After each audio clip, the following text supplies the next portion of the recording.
Hello students, तो आज हम लोग टॉपिक डिस्कस करने जा रहे हैं hydrogen bond.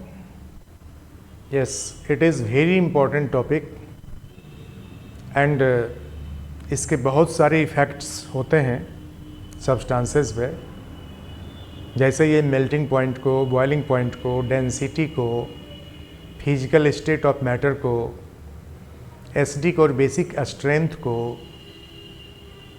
Various types of effects इसके होते हैं किसी सब्सटेंस पे।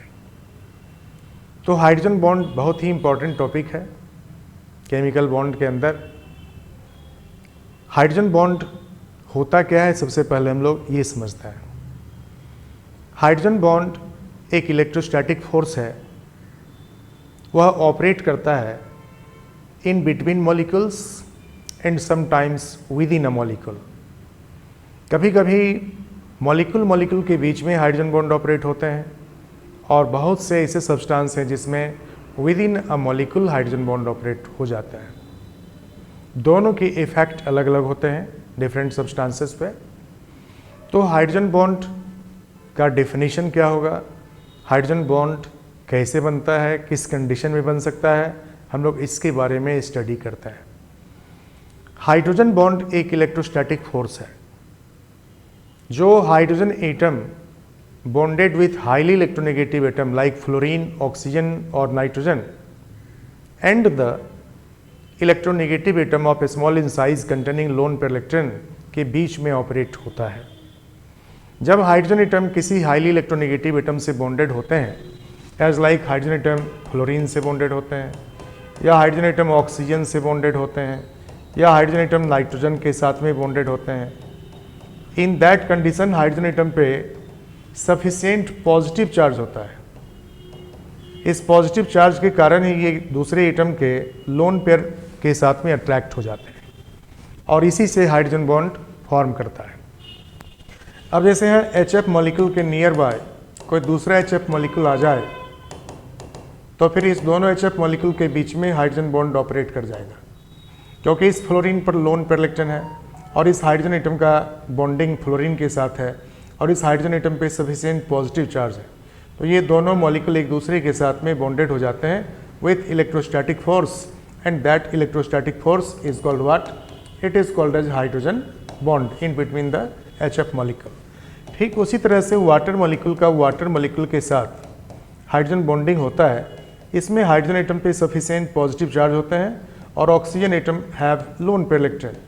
ऑक्सीजन पे सफिशिएंट नेगेटिव चार्ज भी है, it means high electron density है ऑक्सीजन पे, क्योंकि ऑक्सीजन के साइज स्मॉल होते हैं और स्मॉल साइज होने के कारण यहाँ इलेक्ट्रॉन का डेंसिटी ज़्यादा हो जाता है। और जब हाइड्रोजन एटम ऑक्सीजन के जैसे हाईली इलेक्ट्रोनेगेटिव एटम से कोवेलेंट बॉन्ड बनाते हैं तो इस हाइड्रोजन एटम पे सफिशिएंट पॉजिटिव चार्ज होता है, इट मीन्स पार्शियल चार्ज होता है और इस पार्शियल पॉजिटिव चार्ज के कारण ये हाइड्रोजन एटम इस ऑक्सीजन के नियर बाय ऑक्सीजन के लोन पेयर के साथ में अट्रैक्ट हो जाते हैं। इसी अट्रैक्शन को हम लोग क्या बोलते हैं, हाइड्रोजन बॉन्डिंग बोलते हैं। उसी तरह से अमोनिया मॉलिक्यूल में ऐसा हो सकता है कि वन अमोनिया मॉलिक्यूल दूसरे अमोनिया मॉलिक्यूल के साथ जुड़ जाए। जैसे देखें यहाँ नाइट्रोजन के पास 3 है ना, नाइट्रोजन के साथ में 3 हाइड्रोजन एटम बॉन्डेड हैं और 1 लोन पेयर इलेक्ट्रॉन है।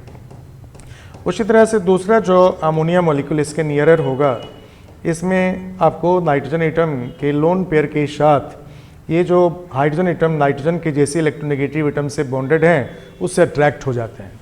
तो इस तरह के अट्रैक्टिव फोर्स को हम लोग क्या बोलते हैं, that is called as hydrogen bond. It means hydrogen atom जब किसी हाईली इलेक्ट्रोनेगेटिव एटम से बॉन्डेड होता है और इस हाइड्रोजन पे सफिशिएंट चार्ज होते हैं, इस हाइड्रोजन पे सफिशिएंट पॉजिटिव चार्ज होते हैं, सो दैट कि वह नियर बाय मॉलिक्यूल के लोन पेयर इलेक्ट्रॉन के साथ में अट्रैक्ट हो सके, तभी हाइड्रोजन बॉन्ड बन सकता है। तो हाइड्रोजन बॉन्ड किस कंडीशन में बनते हैं, हम लोग उस कंडीशन को नोट करते हैं।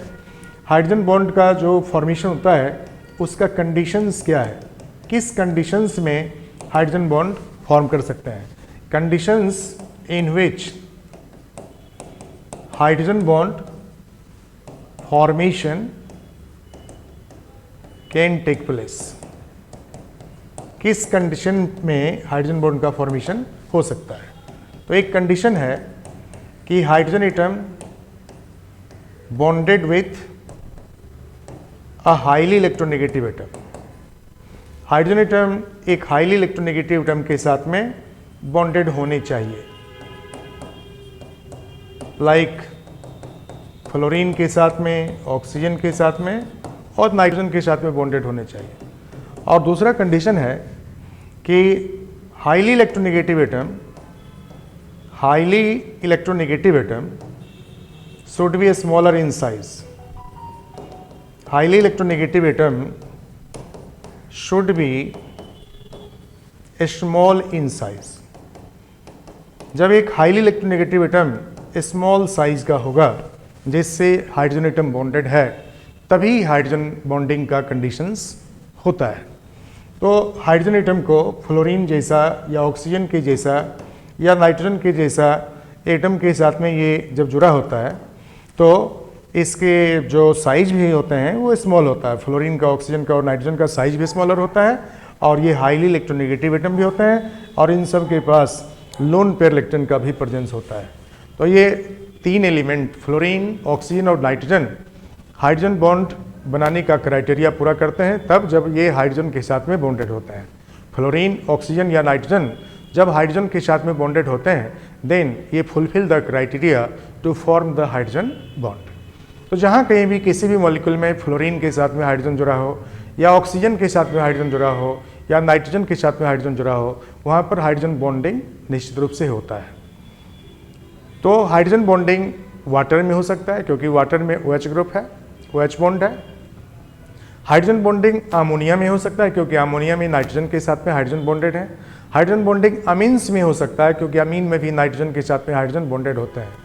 और हाइड्रोजन बॉन्डिंग HF में हो सकता है क्योंकि हाइड्रोजन के साथ में फ्लोरीन बॉन्डेड है। तो जहाँ कहीं भी hydrogen atom highly electronegative atom like fluorine के साथ या ऑक्सीजन के साथ या नाइट्रोजन के साथ बॉन्डेड दिखाई दे, आप समझ सकते हैं कि वहाँ हाइड्रोजन बॉन्ड बनने का कैपेबिलिटी है। तो हाइड्रोजन बॉन्ड जो होते हैं वो दो टाइप के होते हैं। टाइप्स ऑफ हाइड्रोजन बॉन्ड,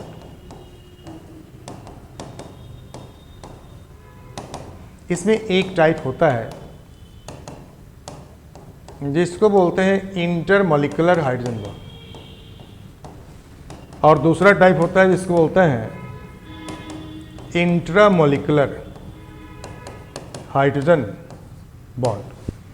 तो इंटरमॉलिक्यूलर और इंट्रामॉलिक्यूलर हाइड्रोजन बॉन्ड में क्या फर्क है, व्हाट इज डिफरेंस?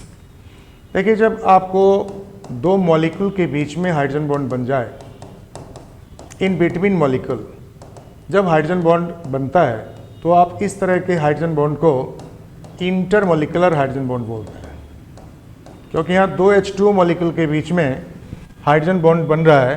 तो आप इस तरह के हाइड्रोजन बॉन्ड को इंटरमॉलिक्यूलर हाइड्रोजन बॉन्ड बोलते हैं। एक H2O मॉलिक्यूल का दूसरे H2O मॉलिक्यूल के साथ में हाइड्रोजन बॉन्डिंग हो रहा है, इसलिए हम लोग इसको क्या बोलते हैं, इंटरमॉलिक्यूलर हाइड्रोजन बॉन्डिंग बोलते हैं।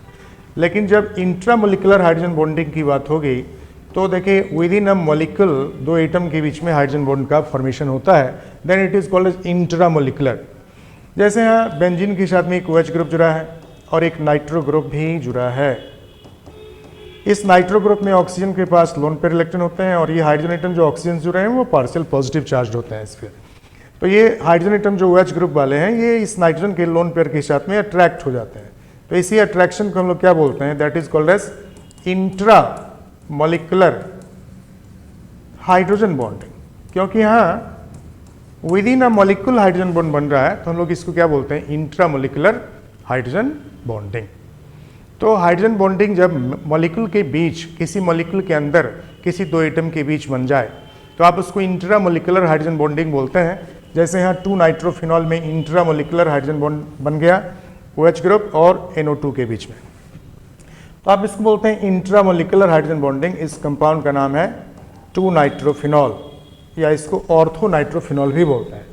जबकि वाटर में जो हाइड्रोजन बॉन्ड बन रहा है ये hydrogen bonding intramolecular hydrogen bonding, water में जो हाइड्रोजन बॉन्डिंग बन रहा है ये मॉलिक्यूल के बीच बनता है, तो हम लोग इसको क्या बोलते हैं, इंटरमॉलिक्यूलर हाइड्रोजन बॉन्डिंग बोलते हैं। तो with in a molecule hydrogen bond बन जाए तो उसको बोलते हैं इंट्रामॉलिक्यूलर, लेकिन बिटवीन मॉलिक्यूल हाइड्रोजन बॉन्ड बन जाए हम लोग इसको क्या बोलते हैं, इंटरमॉलिक्यूलर हाइड्रोजन बॉन्डिंग। तो हाइड्रोजन बॉन्डिंग का इफेक्ट क्या होता है, what is effect of hydrogen bonds. Hydrogen bond effect करते हैं मेल्टिंग पॉइंट को, बॉइलिंग पॉइंट को। किसी सब्सटेंस के मेल्टिंग पॉइंट और बॉइलिंग पॉइंट को ये इफेक्ट करता है। दूसरा, it effect solubility of substance. किसी सब्सटेंस की सॉल्युबिलिटी को इफेक्ट करते हैं। For example, alcohol is soluble in water. Why? तो आप इसका रीजन बताएंगे। Due to intermolecular hydrogen bond between alcohol and water. Alcohol में आपको ROH ग्रुप होता है, ROH, OH ग्रुप, R से जुड़ा, अल्काइल ग्रुप से जुड़ा होता है, और इसमें लोन पेयर इलेक्ट्रॉन होता है। और वाटर में आपको 2 OH ग्रुप होता है, 2 OH बॉन्ड होते हैं। इस ऑक्सीजन पर लोन पेयर है। तो अल्कोहल का OH बॉन्ड का जो हाइड्रोजन है वो पार्शियल पॉजिटिव चार्ज है, और ऑक्सीजन पर यहाँ लोन पेयर इलेक्ट्रॉन है। तो इसके लोन पेयर से ये हाइड्रोजन एटम अट्रैक्ट हो जाते हैं। जो अल्कोहल वाले हाइड्रोजन हैं ये वाटर के ऑक्सीजन के लोन पेयर के साथ में अट्रैक्ट हो जाते हैं, या वाटर के हाइड्रोजन के साथ में अल्कोहल का, इस अल्कोहल का ये lone pair containing oxygen attach हो जाता है, अट्रैक्टेड हो जाता है। तो हम लोग इसको क्या बोलते हैं? That is called as intermolecular hydrogen bond, जो अल्कोहल और वाटर के बीच में बनता है। तो अल्कोहल और वाटर के बीच में हाइड्रोजन बॉन्डिंग के कारण ही अल्कोहल वाटर में सॉल्युबल होता है। इतना ही नहीं, ये डेंसिटी को और एसिडिक स्ट्रेंथ को, बेसिक स्ट्रेंथ को, इन सब को भी प्रभावित करते हैं, इन सब को इफेक्ट करते हैं। किसी सब्सटेंस के डेंसिटी को भी इफेक्ट करते हैं, किसी सब्सटेंस के मेल्टिंग पॉइंट, बॉइलिंग पॉइंट को इफेक्ट करते हैं, किसी सब्सटेंस के ये एसिडिक स्ट्रेंथ और बेसिक स्ट्रेंथ को भी इफेक्ट करता है। इस तरह से आप हमारे वीडियो को रेगुलर वॉच करते रहें, आपको नए नए टॉपिक सीखने को मिलता रहेगा। और यदि सब्सक्राइब नहीं किए तो सब्सक्राइब कर लें। Thank you.